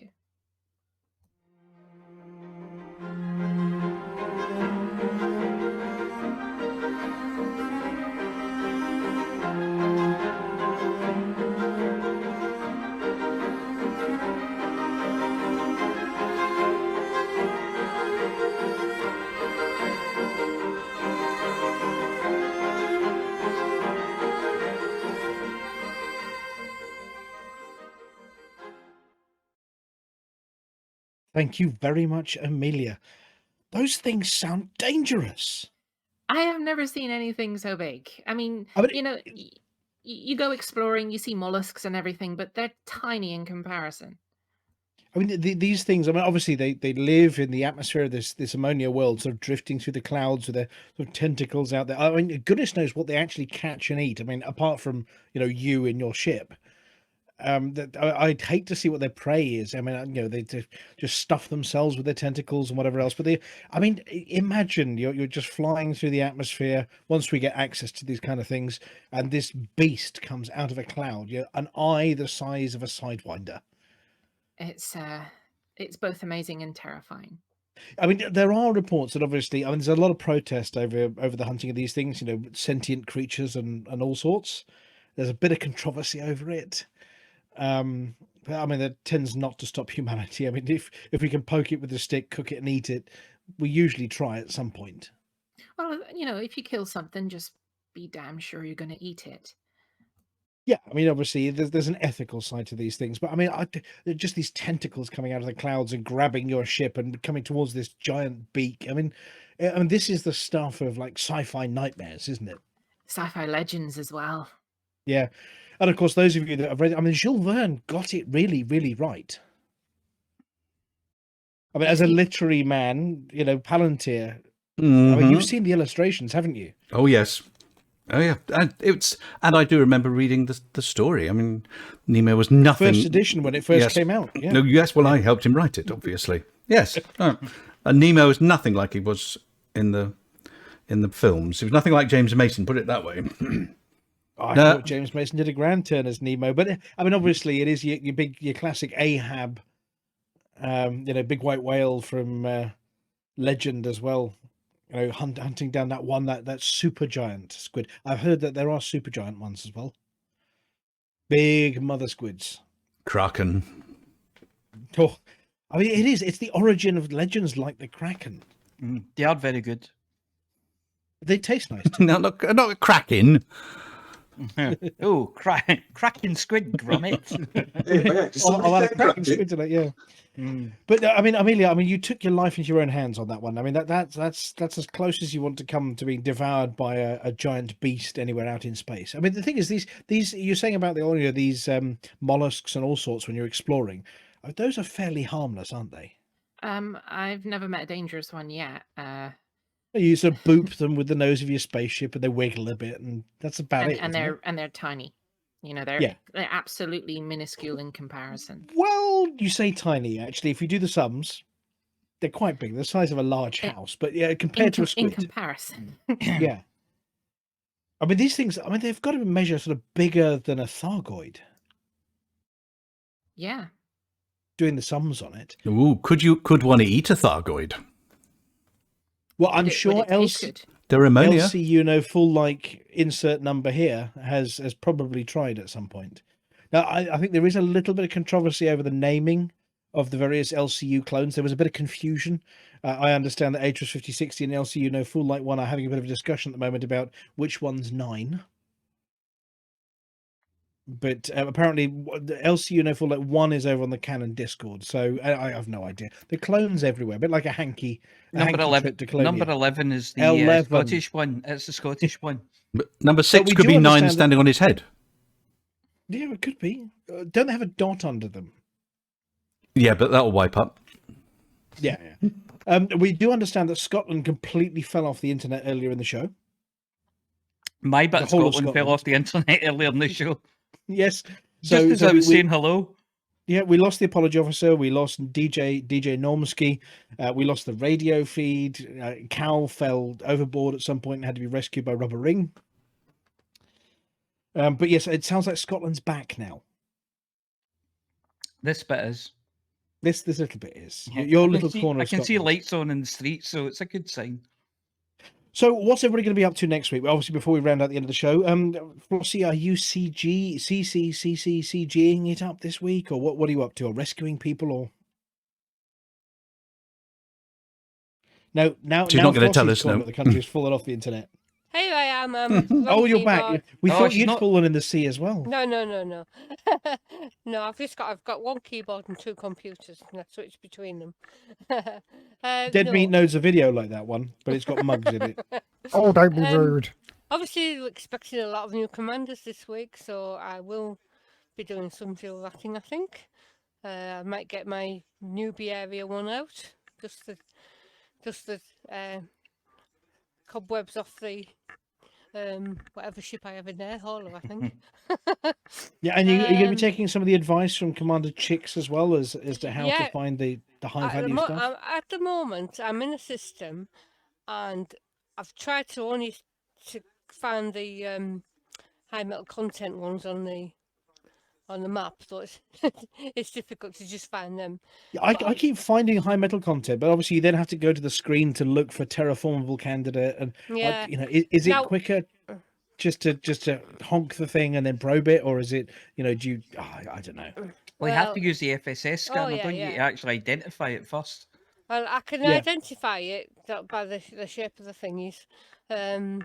Oh, you know heavy metal when you see it, Flossy. Yeah. Yeah. But I found a couple which I accidentally picked up in the FSS, which are actually rocky bodies, and they are also candidates for terraforming. Oh, that's interesting. So I'm just wondering if they're worth. Well, doing if full you were probe on. using, yeah, I mean, obviously the elite EDMC, you might be able to go to EDSM. Lots of acronyms here, and it will tell you the approximate value of what you've just recently scanned as well if you tie them up. So there are loads of tools out there, and it's worth mentioning that a lot of people are putting a lot of effort into some of these third-party tools. We know Intarius Fusion and all the logging for the Hutton Helper is absolutely invaluable, but there are loads of other people out there. I mean, for the guys and girls that write things like Inara and the EDSM staff and the EDMC, there are some wonderful tools out there. And for the new commanders as well, who are just joining us via the Epic stuff, they've got this whole world of, handy hints and tools to explore. But only Hutton Helper comes with a sausage roll scented magic tree for your cockpit. And the Iron Well, Brew. Don't forget the Iron Brew. Yeah, Iron Ooh, Brew. yeah, Iron Brew. Iron Brew. Diet made in- or full fat. Yeah, made in Scotland from I don't know, internet cables. From girders. Girders, yes, from can't roll internet my cables you just dug up. Girders. Well, we are currently up to a total on the Going for Gold 2 77.696 billion. Oh, Chix, you done it again. It's on the up, but of course, that doesn't mean stop, by the way, because somebody's bound to spot that we've done this and try and beat us. So just Can I whatever just you do, say don't that stop. the Xbox squadron is lacking behind a wee bit on that one? Well, that's the total for everybody. 77.696 billion is an everyone total of all exploration data dropped. Some of which is PC, some is Xbox, some is PS4. Mm-hmm. Obviously, 72 billion of that is Chix on the PC side yeah, of I things. think so. But if I go through a sort of the top few names on the list, well, bit of a top 10 rundown at the moment. You can claim some of these. So at the moment in the lead is Chix with 72.723 billion credits. Obviously, one credit is half a point. So that'll half that for how many points we get on the squadron thing. Second place, and it's close, is only 2 billion credits by Montgomery Python. Then we have Suavus. Well, it's 2 and 72. It's only 1 digit different. Well, exactly. 1 decimal place. That's a tiny difference. Suavus on 600 million. Duckface on 270 million. Whispering Dave on 260 million.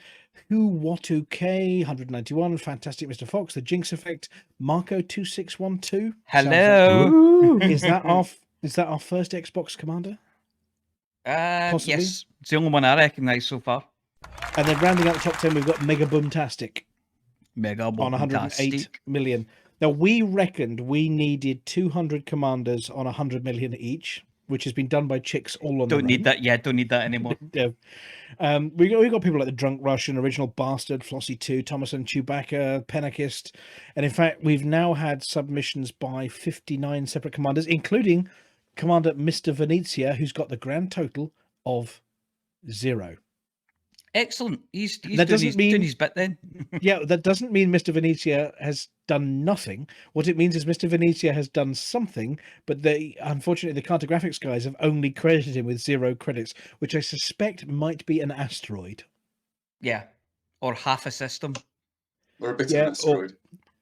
So Mr. Venezia has handed in some data and they decided it was so rubbish that it was worth 0 credits. Rampage 737, I do notice that you're on 1.236 million. Ooh. Cool. Is that a PC Rampage there, or is that That's PC Rampage? It's got an underscore for the PC. 2737 CSAs. Yeah, but I mean, lots of regular names in there as well. So it sounds like it's going great guns. We do need more, and we've got until the 7th of January, I think it is, Flossy? Yep. I think that was it, yeah. Which is shortly after the Muggies. Well, see, there are other things as well. Like Commander Shawside Customs is out there gathering data at the moment, but he's not cashed any in. So there's a lot of potential. Yeah, because there's so much time between now and the deadline as well. A lot of people out there just getting as much as they can to drop it in the last couple of days. So we've got our fingers crossed that the numbers will jump up in the last week of the competition. That doesn't mean don't hand things in. Keep going, keep handing stuff in. And we will hopefully get this one in the bag if nobody spots what we're doing. Yeah, the kind of people who are on distant worlds. Yeah, except you just broadcast it on the internet. Yeah, stop the count now. We win. Stop the count. Yeah. Yeah. Other than that, in terms of things going on, we do have the Muggies, which I think are still open for nominations. I believe so. Yep. So there is out on the nominations.forthemug.com.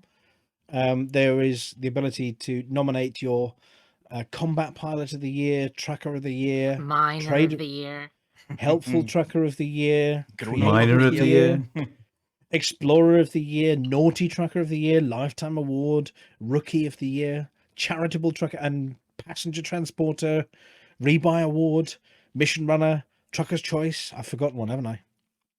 Oh, miner of the year. That's it. Miner of the year. Yes. Yep. And obviously there are names new and old in here. It isn't just for people that you hear from all the time. Anybody can be nominated. They don't have to be a Hutton trucker. They could be a regular wing person or whatever else. You can nominate anybody you like, as long as you can give a good reason as to why they should get the lifetime award or It's for minor. It's for people that you know Yes. fit that category, not for people that you've heard of that fit that category. Although they may be one and the same. Yeah. So do think about and nominate. I noticed that Combat Pilot of the Year. There is definitely a shoe-in on that one. Somebody has already nominated the Alex Zuno, which is not really. You very surprised surprising. me, yeah. Yes. But I mean, there are all sorts of reasons as well. They don't just have the biggest numbers. They could just be the most stylish Combat Pilot of the Year. They could be doing it, in a dicky bow and spandex onesie. I thought they were banned now, Dickie Bows. Oh no! It cuts off the circulation from you. Yeah. In fact, if you look at the picture of Commander Palantir that's on there, you will see the Dicky Bow and Walter PPK combo that he's wearing. Yes.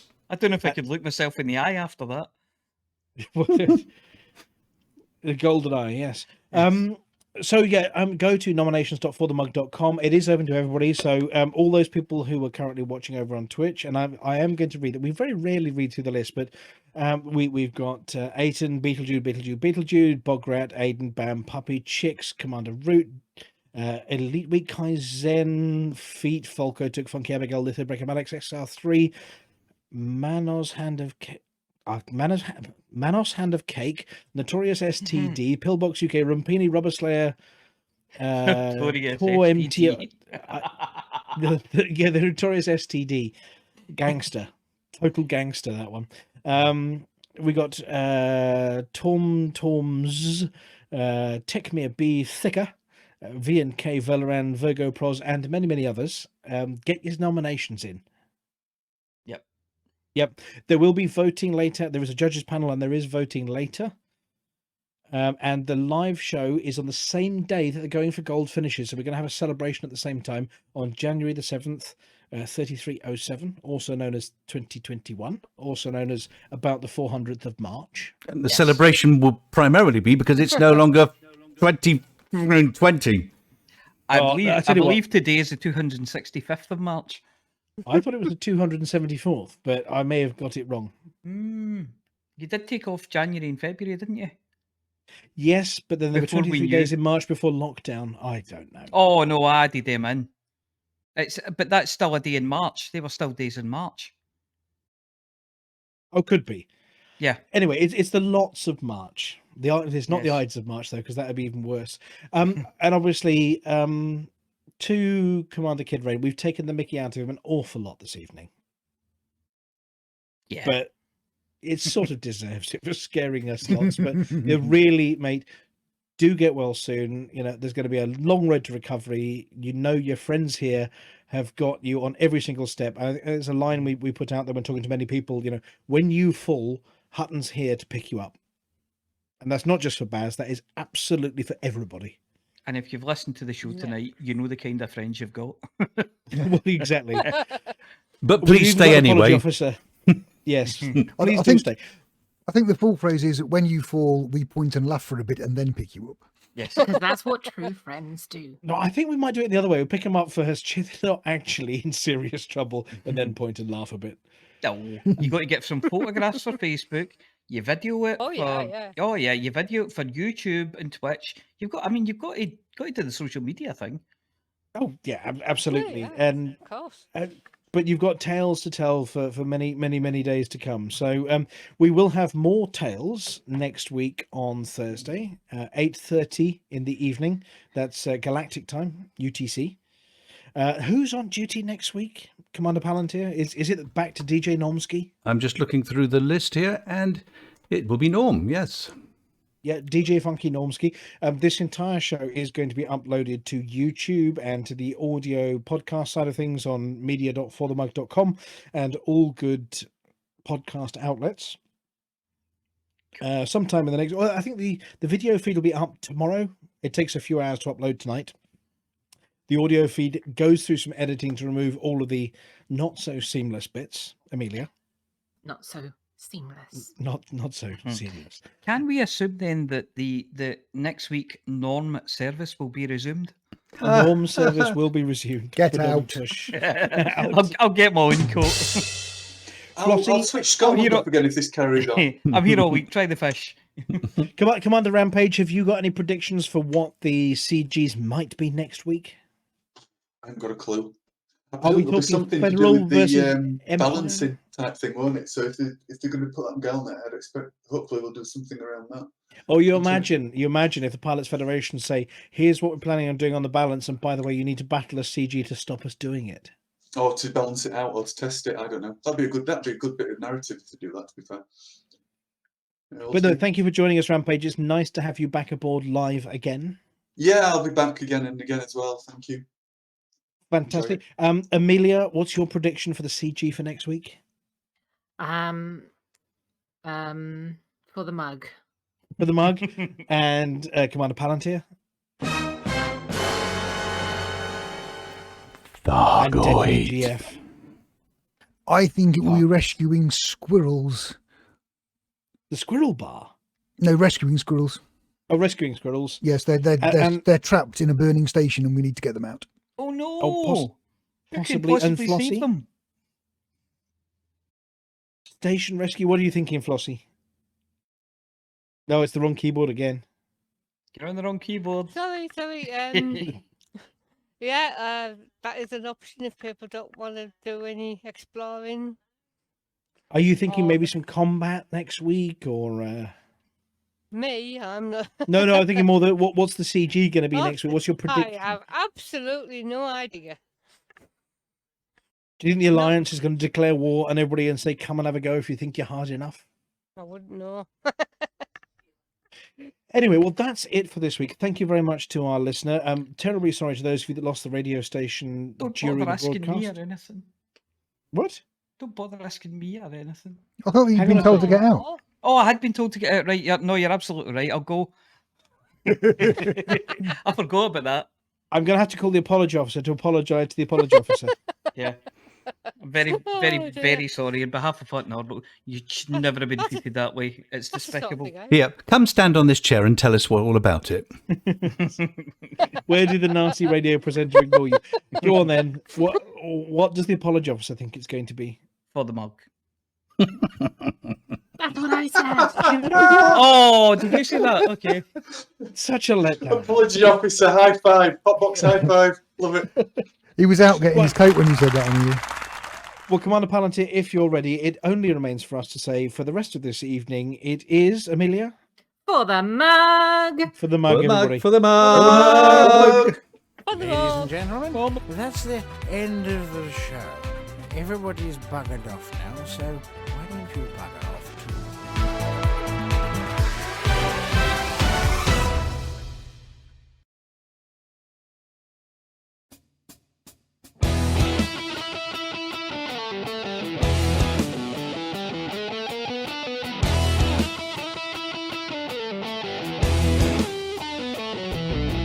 No journey too long and no cargo too small. The profit margins never really mattered at all. We're gonna take the cargo where it's needed today. Super cruising all across the Milky Way. We'll take anything, anytime, anywhere.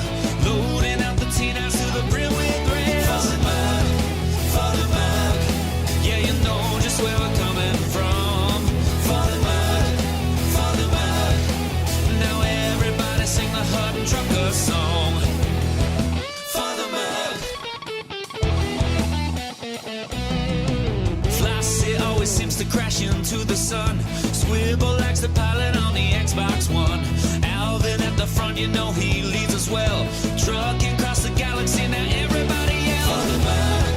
For the mug, yeah, you know just where we're coming from. For the mug, now everybody sing the Hutton Trucker song. For the mug, yeah, you know just where we're coming from. For the mug, now everybody sing the Hutton Trucker song.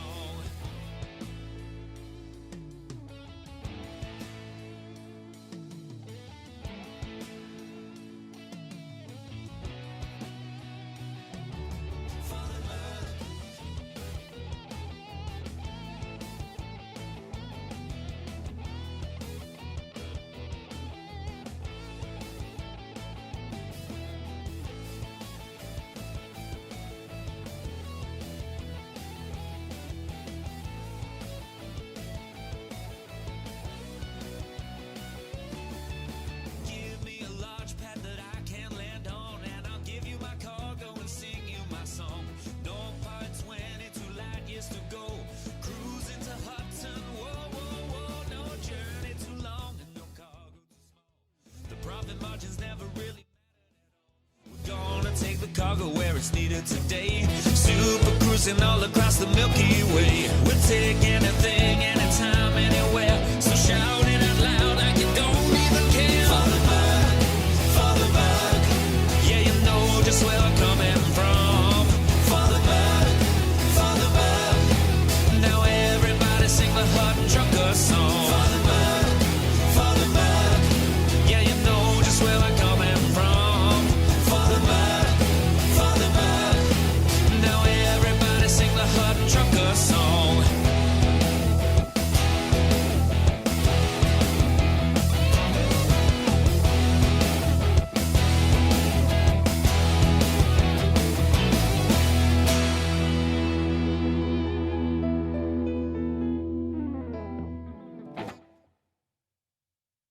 Night, everybody.